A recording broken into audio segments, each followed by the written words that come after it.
Here is the proof to shoot those of you that are saying that Kwankwaso, even as himself and Peter Obi have decamped to NDC, that Kwankwaso is not ready to be the vice to Obi, that there is the rumor that says Kwankwaso said NDC will be the one to decide who will be president between himself and Obi. So I just did some research online, and here is the proof that that is wrong. It says Kwankwasia, even Atiku loyalists, endorse Obi for 2027. Some of the Atiku loyalists in ADC, immediately Obi and Kwankwaso decamped to move to NDC. Even some Atiku loyalists moved, as in went to NDC with them, followed them to NDC. So let's go. It says Kwankwasia Atiku loyalists endorse Obi for 2027. It says loyalists of former Kano State Governor Rabiu Kwankwaso and former Vice President Atiku Abubakar have thrown their weight behind former Labour Party presidential candidate Peter Obi ahead of the 2027 general election. So it further went to say the endorsement was announced on Friday in Abuja during a coalition meeting attended by members of the Obedient Movement, Kwankwasia Movement, and the Coalition of Atiku Support Groups Initiative. The way this thing is even going, because it will be an insult to Atiku for his loyalists, for his supporters to be supporting Obi. The way this thing is even going, Atiku might not even be on the ballot. Because if Atiku decide to be on the ballot, and by the time Obi have won the election, he is the president, and Kwankwaso is the vice president, by the grace of God, God will make it possible. And Atiku is against them. It automatically means Atiku political career in the north is over. And there's even not rumors, as news, that a group in Adamawa State, ADC group in Adamawa State, has suspended Atiku from the party. You see the trouble that is building up in ADC. Immediately, Obi and Kwankwaso left ADC, problems started piling up in the party. So let's move on. Speaking at the gathering, spokesman of the Kwankwasia movement, Habibu Muhammad, said the government resolved to align with Obi because of what he described as the former Anambra State governor's proven leadership credentials and commitment to national development. Go and verify. Get the point. Let's go. It doesn't stop there. He said, in 2027, there's going to be a political revolution where the common man will come out and determine his own fate. They will tell the nation who they believe to be leaders. And of course, there are no other persons other than Peter Obi and Dr. Rabiu Musa Kwankwaso. You see, you get the point now. You get the point. If you don't get the point, don't forget about it. Try to get the point. Say, call me 2027 presidential election. He said the common man will come out to vote. So those lot of those APC that are bragging that they have 32 governors, like I told them before, that those 32 governors that they are bragging and thumping their chest over about, they are no more than 32 voters. Each governor is not going to be given the value of 1 million votes. No, each governor is 1 vote. This election is going to be free and fair and credible. And results are going to be submitted in real time. Not that we are even putting our hope in INEC, but because we knew what they did to us in 2023. So we ourselves, we are going to submit the results to ourselves and to the whole world in real time. So let's move on. It says Mohammed described leadership as a matter of proven performance rather than experimentation, citing Kwakwaso's achievement in education and governance as examples of the kind of leadership Nigerians should demand. And Kwakwaso, his name is not just trending for nothing. I remember when I was still 18. I already know about Kwankwaso when I was a teenager. Then I remember when I used to watch NTA. Kwankwaso would be empowering Kano youth. He actually sent the few things that I know about him. When I first heard that Kwankwaso want to make an alliance with Peter Obi in 2023, I knew that was a big weight. But unfortunately, the alliance is coming back in 2023. But here we are. The alliance has taken place, which is the OK movement, OK Alliance. Kwankwaso, on his own part, is an excellent leader. He provided excellent governance in Kano State when he was the governor of Kano State. He invested in human capital development. Nobody told me this. I saw this with my two eyes. I was watching him on NTA when he was empowering young Kano youth, sending them abroad to go school abroad, to go school and work abroad. As I'm talking now, I know that this video might get to any of them that Kwankwaso sent abroad to go and school and work. And those people that he sent over there would have helped thousands of people directly and indirectly. So let's move on. Leadership is not about trial and error, okay? It's about track record.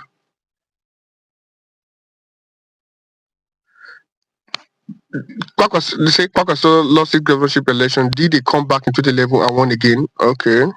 I'm glad to tell you that he's the only person to do that in Nigeria. From 2011 to 2015, he beat another state university.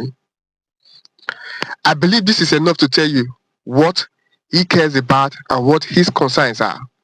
Nothing builds society, people, and a nation more than education. When you educate the youth, you educate the masses. You see progress and development. This is outside the PhDs that he sponsored. Like I said, he sponsored a lot of people abroad to thousands, not even hundreds, thousands. Because he was doing it group by group then.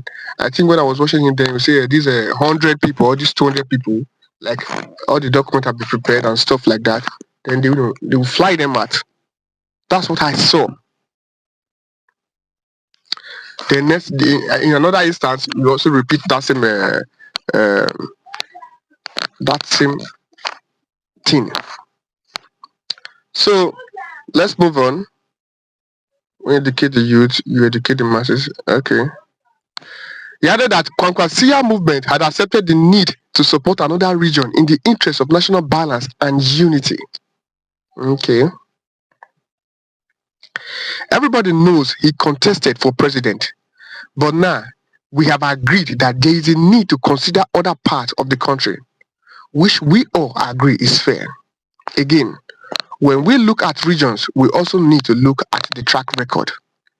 Nigerians, we are not dumb.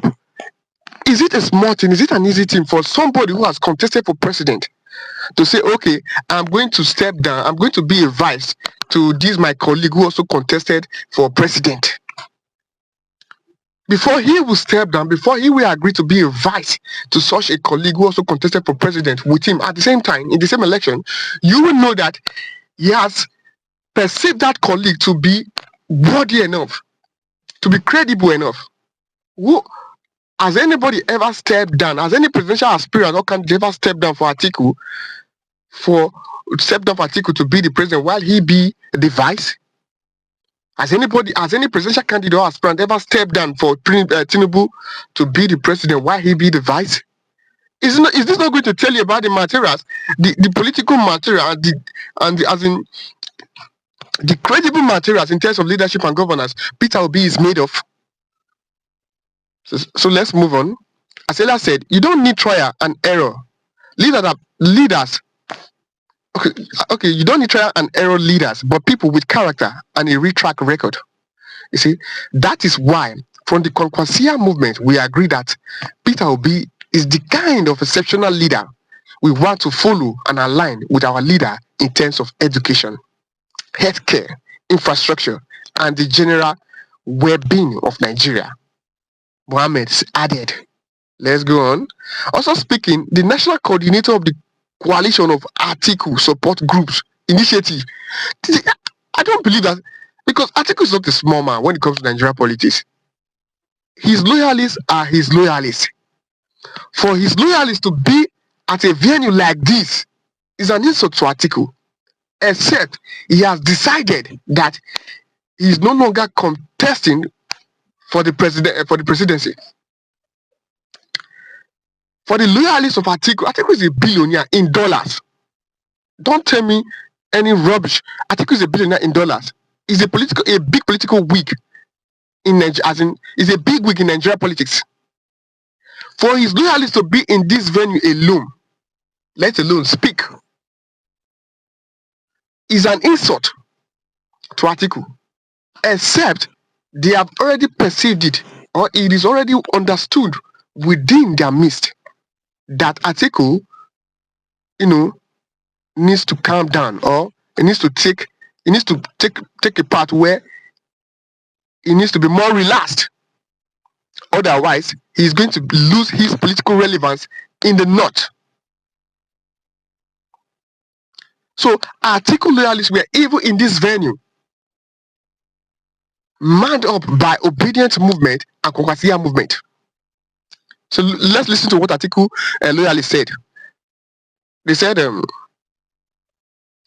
the national coordinator of the coalition of Atiku support groups initiative, Obinna Okorie, appealed to Atiku to support Obi's presidential ambition in 2027. Don't be surprised if Atiku come out publicly to say, I am done with politics, I want to be another statesman and stuff like that. Because how can you be an Atiku loyalist and you are in this type of venue and you are even saying such a word?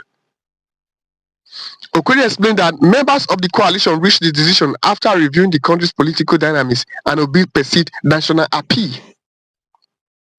We have been supporting Atiku since 2019 when he started with Obi. He is our father and leader because we respect him so much.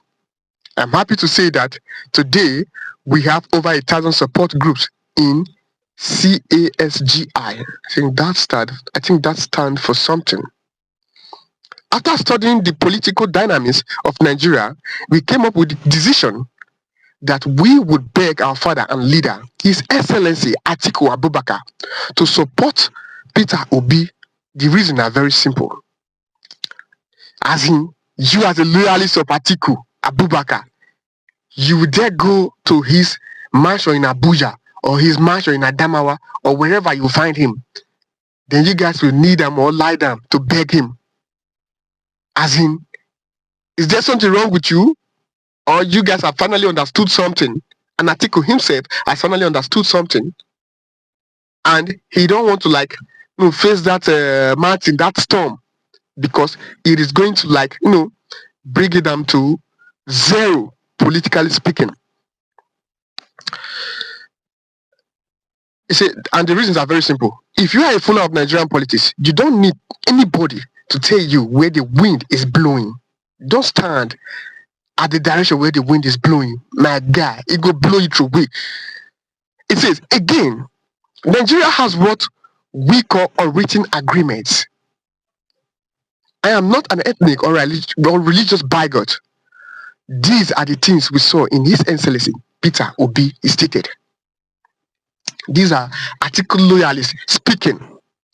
The national coordinator of the Obedient Movement worldwide, Yunusa Tanko, also hailed the growing opposition alliance, saying effort to divide the coalition had failed.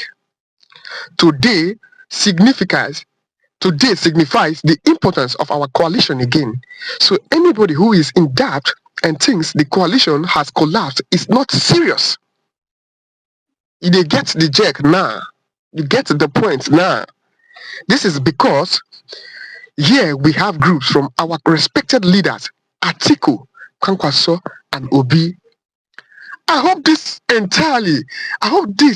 its entirety is not a grand plan by these coalition leaders that were in ADC, because they know that Jagaban always brag about something of being the Jagaban. Because I don't understand what Atiku Lealis is doing in the same venue with Obedient Movement and Kwakwasiya Movement.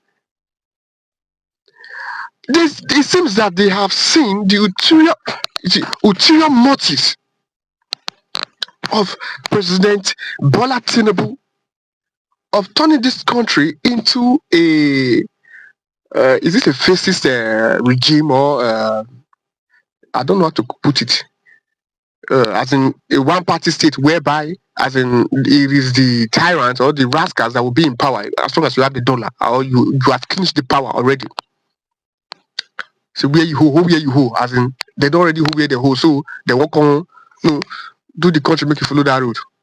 And the only way Nigeria is going to experience immense development, great development, is when power truly belongs to the people. You cannot tell me that you, as a presidential candidate, you bought the party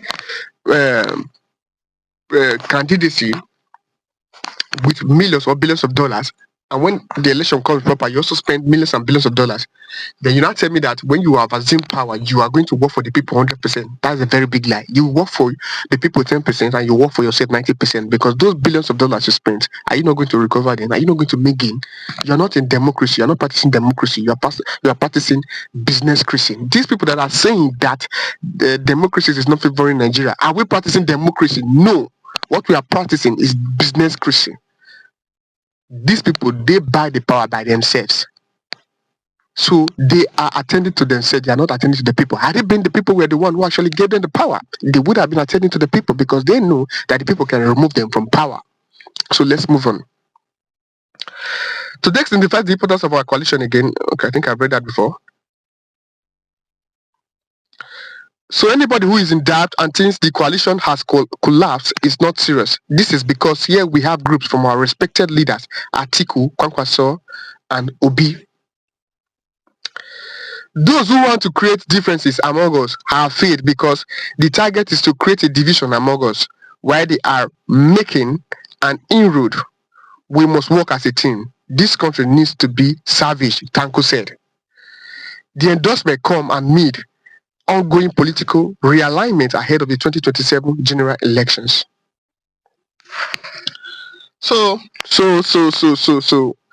one thing I want to say is that for those spreading the rumors that Kwankwaso wants to drag the presidential ticket with Peter Obi in NDC, you are dreaming. Then, for those that have always said Peter Obi should step down for Atiku in ADC, you were dreaming. And I believe you guys are woken up, because I don't know what Atiku loyalists are doing in a gathering where Obedient and Kwakwasiya movement are manning up. So it appears to me that Atiku have realized what the time is saying. He has just checked the time and he knows what the time is saying, that he needs to relax. If you are the vice president of Nigeria, it automatically means you were once the president of Nigeria. Because in the instance whereby the president traveled out of the country, you are the active president. So if you were not able to do anything back then with your I don't know. Let me not go this far. Not that they were not able to do anything back then, but as in they didn't perform enough to Nigeria's satisfaction. They privatized a lot of companies, and the companies, as we talk now, they said many of the companies are not working. So I don't think I need to take it this far. But I just know that Atiku have looked at the time, have checked the time, and he has realized what the time is saying, that he needs to end his political career in a good light. in a light whereby when his name is mentioned in the northern politics, it will still carry weight and relevance. Because if he does not act well, act right now, this time, he could lose political relevance when it comes to northern politics, Nigerian politics in general.